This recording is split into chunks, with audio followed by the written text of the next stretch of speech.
afternoon. How are you?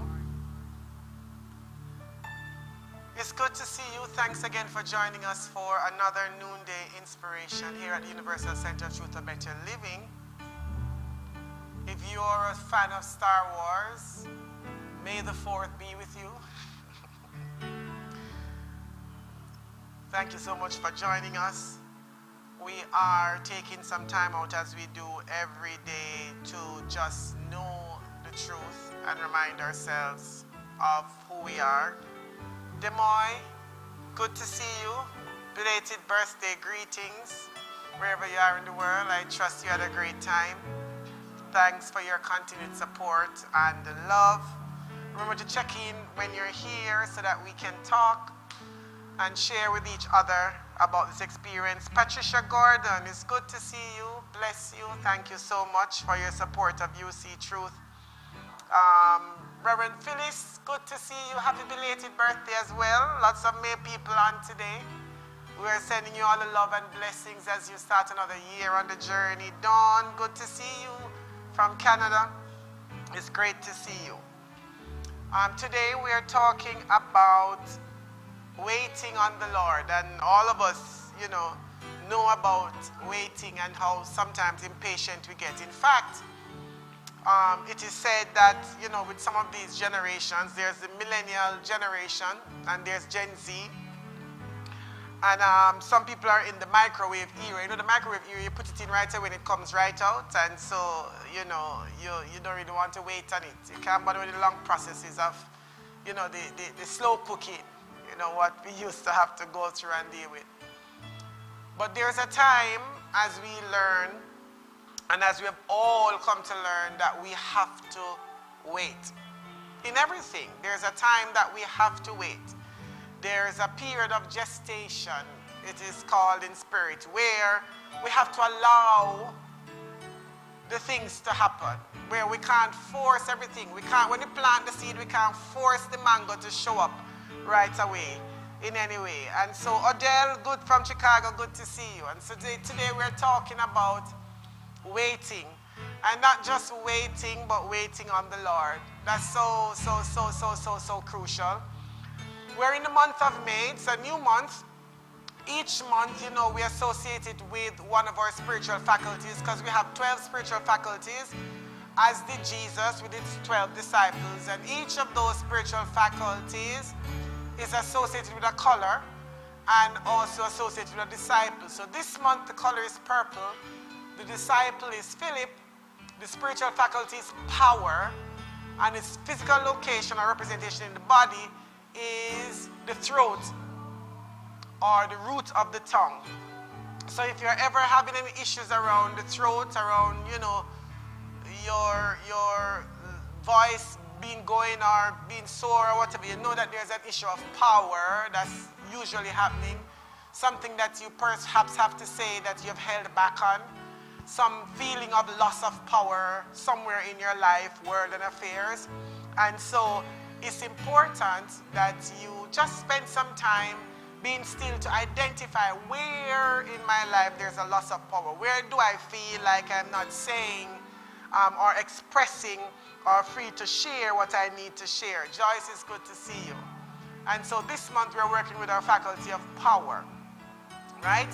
That idea and divine mind of mastery, authority, and dominion over not other people, but over our own thoughts, our own feelings, our own words, our own actions, and our own reactions. That's one of the most powerful lessons that we could ever learn and or teach our kids or the persons who we interact with. Each of us has power, came equipped with power, and power over our own self, our own thoughts, meaning our thoughts are not on autopilot, our own feelings, our own words, our own actions, and our own reactions. And so when we say we feel a way, or we feel a type of way, then we know that in a moment we can change what that feeling is. So, if there's anything that you've been working through that has been taking a while to show up, whatever it is, sometimes you're working on something and you don't quite see the results, the fruits of it. And there's a 3-step formula which we're going to talk about today in the whole thing of waiting and what this whole process of waiting is. Because we have a responsibility in this process of waiting. We don't just idly sit and do nothing and then just expect that because we're sitting and do nothing, things will magically appear to us or drop from the sky. As Reverend Sheila always tells us, it's no magic in this. It is the perfect outworking of divine law. It is the perfect outworking of the spiritual law. And that's what we teach, and that's what we work with on a daily basis. That's what we practice. And these are the same spiritual laws, not that we've made up ourselves, that have been handed down through the ages and taught by Jesus the Christ. And so we're following Jesus' example because that's what Jesus asked us to do. That's what Jesus said to us. Follow my example. And so that's what we're following. No, you don't have to be a Christian. You don't have to be... Some people say, I'm spiritual. And that's fine. No judgment either way. But here's a model that you can follow. Right? I don't have to be a car maker to follow what the model of the car is. The model says you get into the car, this is how you turn it on, this is how you operate the radio, this is how you get this to work, this is how you get the car to move a particular way, this is what needs to be fixed in a situation. In the same way, there's a model for how we can experience that happy, healthy, and prosperous life. That's what Jesus taught us. There's a model. And our task is to learn the model and work the model, and that's all that we're doing, working the model. Now, you can decide which model you want to work. You can work the model that says, God, I'm a sinner and I'm a wretch undone and I'll never amount to anything and I'm struggling and striving every day.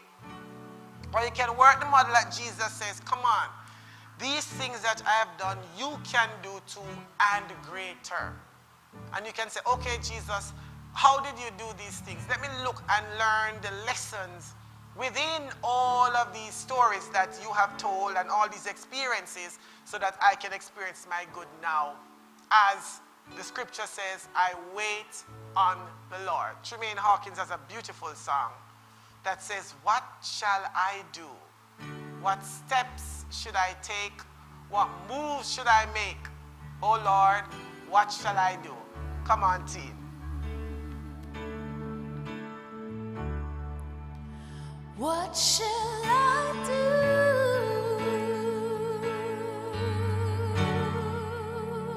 What steps should I take? What move should I make? Oh Lord, what shall I do?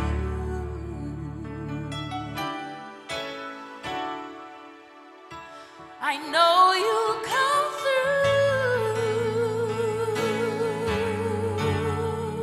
with a blessing for me.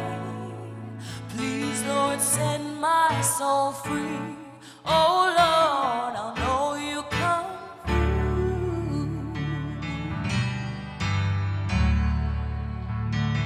I'm going to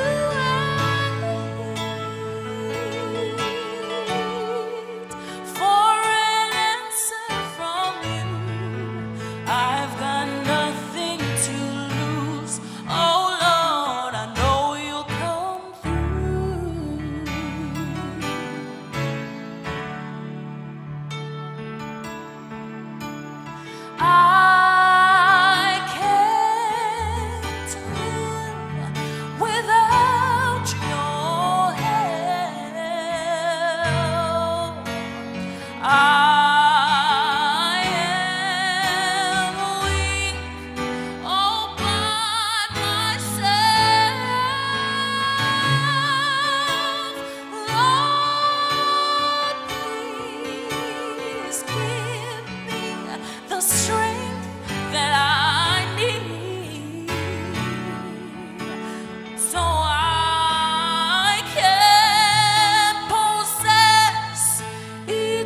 I know you'll come through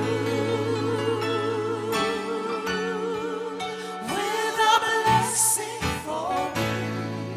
Please, Lord, set my soul free. Oh Lord, I know you'll come through. Our writer Tonisa Rowan, who is also our interim daily inspiration editor, says patience is a virtue. It's a popular saying that means we should all strive to cultivate the ability to wait calmly. If we believe things naturally happen according to divine timing, we recognize waiting as a time of preparation rather than an inconvenience. Even when we don't understand why we must wait, we can wait with assurance that the highest and best way is unfolding. Sometimes there is more for us to learn before we are ready for the next step. Read it again. Sometimes there is more for us to learn before we are ready for the next step. Sometimes there are others we must help before we go. Sometimes the path is not yet clear for us to proceed safely and smoothly. There's always more to the big picture than we perceive. When we insist on doing things our own way, in our own timing, we make everything more complicated than it has to be. When we're willing to stand still until we receive divine prompting to act, nothing and no one can hinder us. Perfect, beautiful, beautiful words about the whole thing of waiting. And in the song that just sing, there are 3 steps in this whole waiting process that we can acknowledge with anything. And you can think about whatever it is that you are working on now, whatever goal, dream, something that maybe has been lingering, and you're asking yourself, what is this process? Because our job is to always be looking beyond our 5 senses, beyond what we can see and smell and touch and taste and hear, to say, what is the deeper meaning and message to all of this happening? And the first step in what shall I do, what step should I take, is an acknowledgement. An acknowledgement that there is something that I think that I'm unaware of. There's something that I want to be different. There's something that is not expressing at its highest potential in my life, in my world, in my affairs. That acknowledgement is important because, you know, sometimes we can bury our head in the sand and pretend as though all is well. We can put on nice clothes and nice makeup and everything and pretend to the world that everything is going fine when deep down we're tearing up inside because we are not fulfilled. So the question becomes, are you willing in the first step to acknowledge that, hey, right where I am in this situation, there's more that I could be experiencing. If it's financially, if it's a health situation, if it's a relational situation, whatever it is an acknowledgement that there's more. And that is why the question can be asked, what shall I do?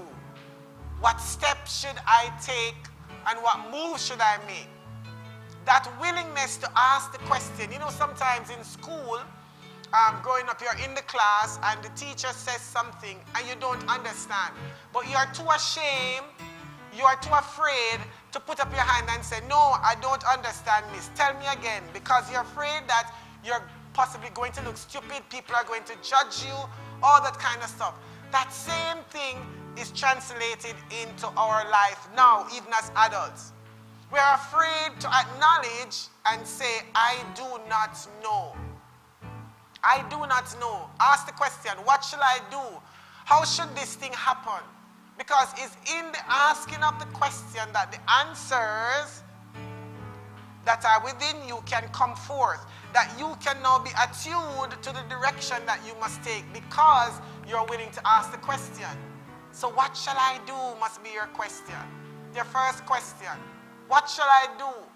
What steps should I take in this process of achieving whatever I want to achieve?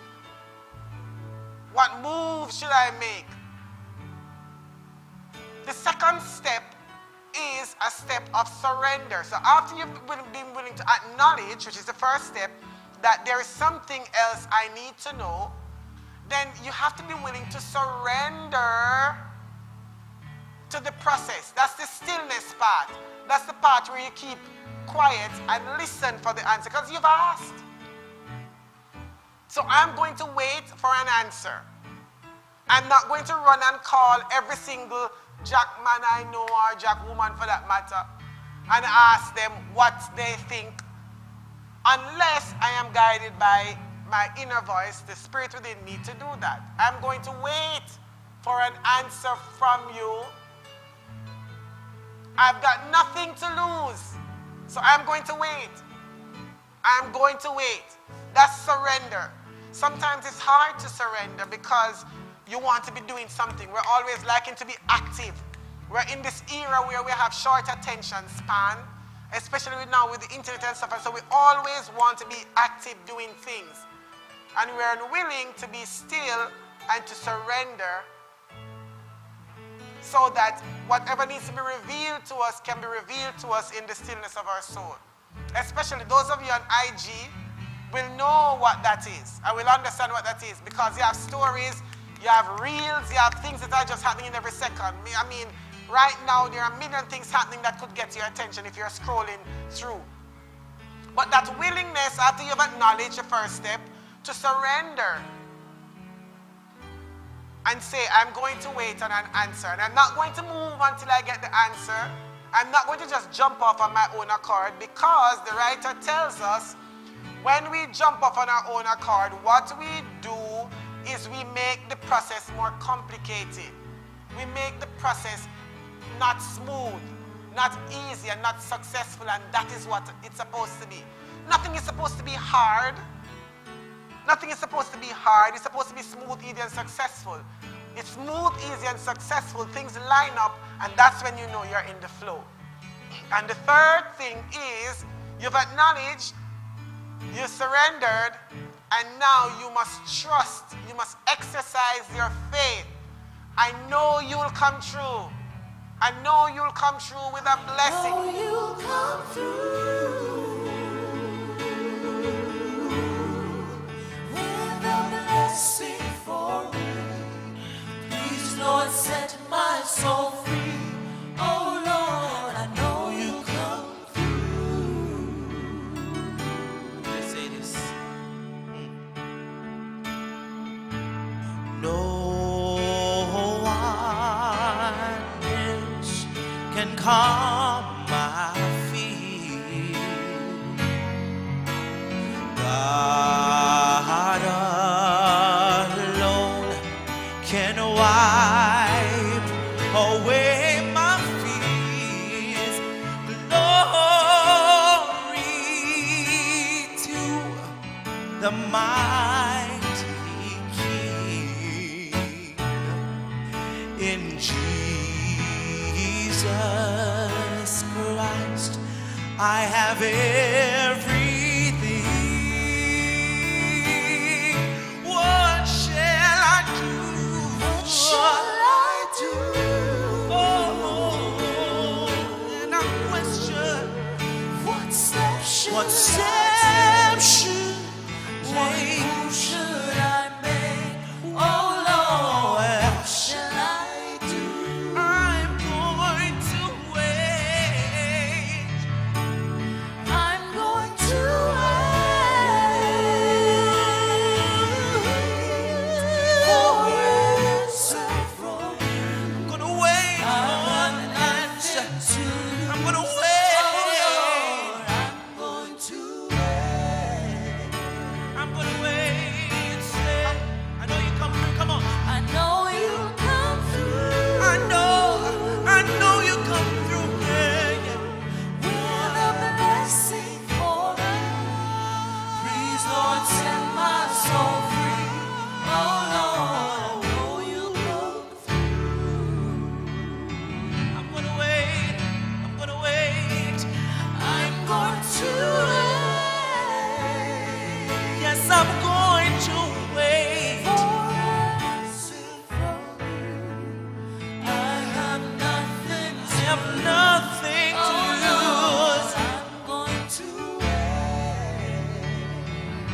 I'm gonna wait, say, hey, I'm going to wait.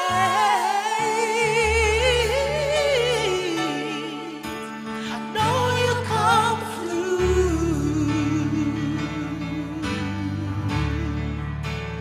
I'm going to wait.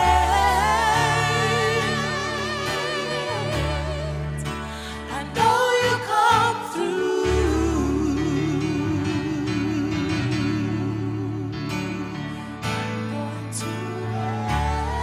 I'm gonna wait. I'm gonna wait.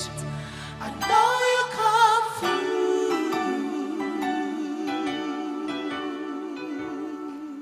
I'm going to wait.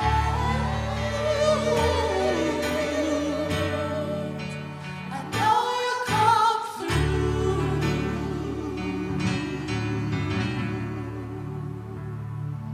I'm encouraging you today and in the days ahead that whatever it is that seems to be lingering,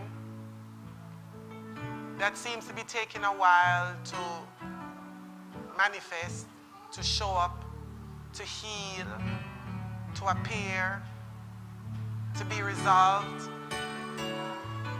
try these 3 steps. Just try them. 1, acknowledge. Ask, what shall I do? What steps should I take? And then surrender. After you've asked, surrender. Surrender to the process. Become still and spend some time just being aware. Become aware of everything and everyone around you because the answers come.